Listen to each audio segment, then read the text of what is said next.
Keep or sell? That is the question on FIFA 23 right now. A lot of you guys are packing big players and you want to know whether you should keep them, use them in your team, wait for them to rise, or whether you should sell right now because they're going to drop in price. I'm going to let you guys know everything that is going to happen with the market over the next week or so as we get further into FIFA 23. But before we jump into that, I need to show you the easiest way for you to get some coins. If you guys are looking for the cheapest and most reliable coins on the market, make sure to head over to utnice.com and use code CHIEF for 5% off at checkout. Now let's get right into this video.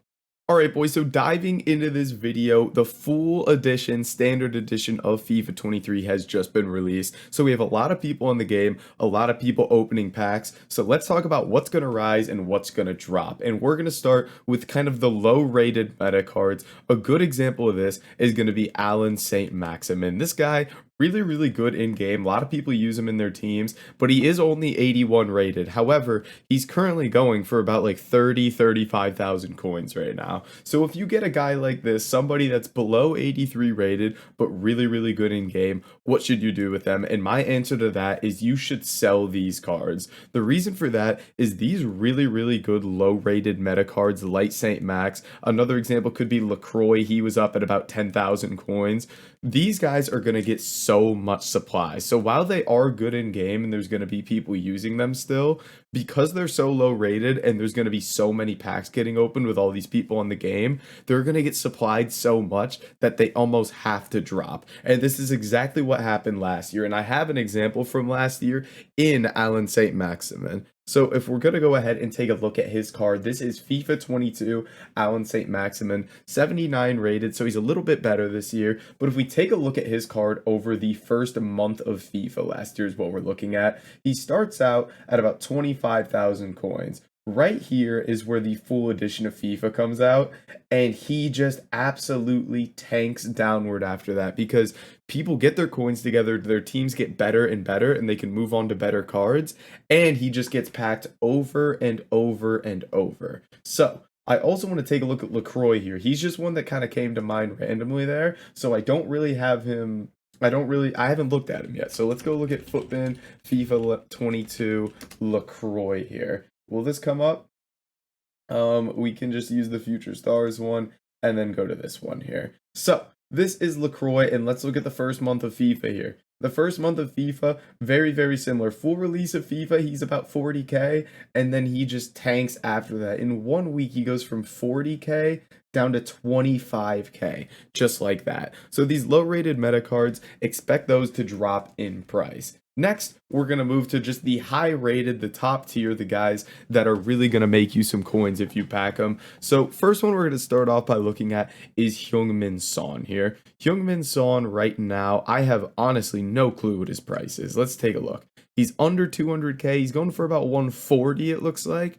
So looking at Heung-min Son here, 140 to 150k on the dot, basically. If you pack someone like this, one of these high-end metas, I would expect these guys to possibly dip a little bit today, kind of before you're seeing this, honestly, and maybe a little bit tomorrow, because we're going to get lots of packs being opened, so naturally these guys are going to dip. However, I'd expect them to rebound and hold their prices, if not rise, after that. So let's go ahead and look at Heung-min Son's graph last year. So this is FIFA 22 Heung-min Son, and this is the first month of FIFA. So at full release here, he's 292,000 coins. So as expected, this weekend, we're going to see a little bit of a dip because of all the supply. He goes down about 30k here, and then he slowly holds his price or even rises as the weeks go on, because what happens is this is when we're getting just a ridiculous amount of supply, and then people start building their teams, they start building their coins up, and there's more buying power in the market,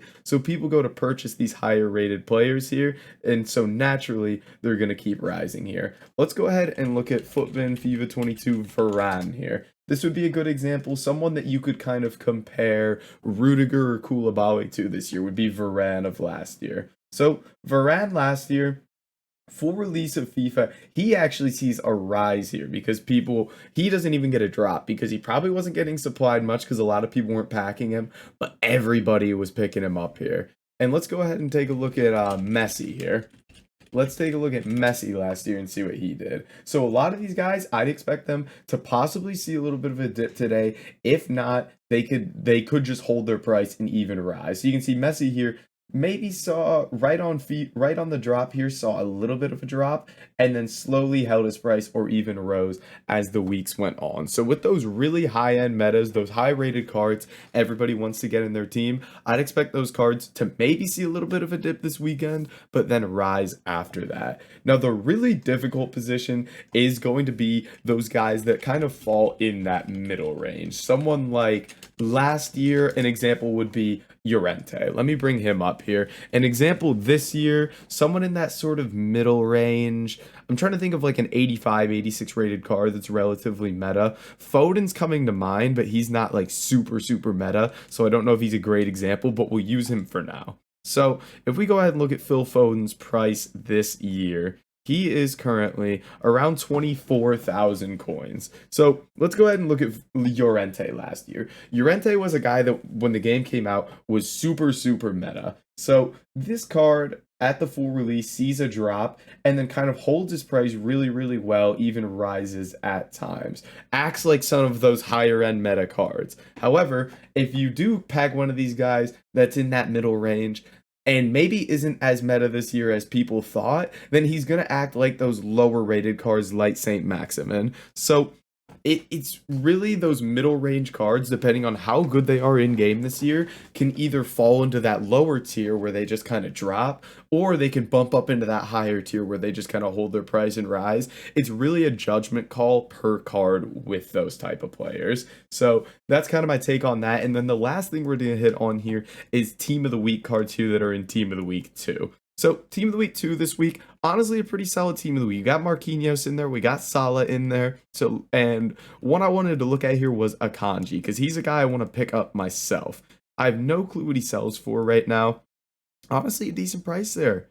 He's going for about 50K right now. Now, what I like to base this off of, right now he's about 50K. Very similar card to him is going to be this Saliba card. Now, Saliba obviously gets a little bit better links because he's Premier League and French. So I'd like Akanji to be cheaper than this Saliba card, which I expect him to when we get this supply. Now, when should we buy these Team of the Week 2 cards and when should we sell them? So I've brought up a couple different Team of the Week 2 cards from last year that were very meta. I've got Barella here and I've got Gabriel Jesus. And both of these have basically the same pattern. You can see their low price was Saturday/Sunday, the week they came out, and then they shot up after that. And you can see here again with Jesus, his low point Saturday, Sunday, and then shoots up after that. So I'm expecting something very similar with the Team of the Week cards this week.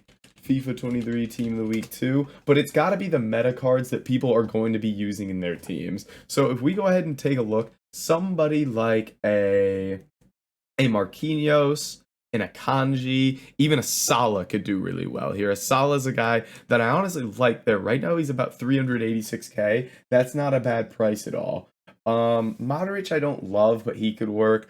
Akanji, Marquinhos, Lozano's not even a bad one. Kai Havertz isn't a bad one. So looking at those meta Team of the Week 2 cards, I would expect them to just rise. Now, what I do want to do is take a look at FIFA 22 Team of the Week 2 and see if there's any guys that maybe we thought could have been meta but dropped. So what about like Benzema here? What does he do? He just rises and rises and rises. What if we take a look at Nkunku?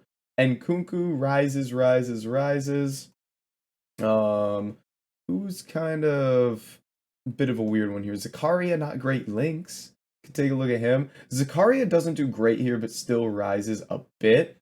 And then Felipe Anderson's a guy that I'm pretty sure dropped. Yeah, Felipe Anderson maybe saw a little bit of a rise, like 6K throughout the first week, and then dropped after that. So as long as you're picking up meta cards, I know this Jesus Navas did well. He went up to 75K from 35K. So in general, these meta Team of the Week 2 cards are going to do well, and I think you're safe picking them up as long as you pick up Saturday, Sunday for cheap prices. So that's kind of my overall overview of the market right now, what we think is going to happen with cards. If you guys have questions, drop them in the comments below, stop in the stream, ask me whatever.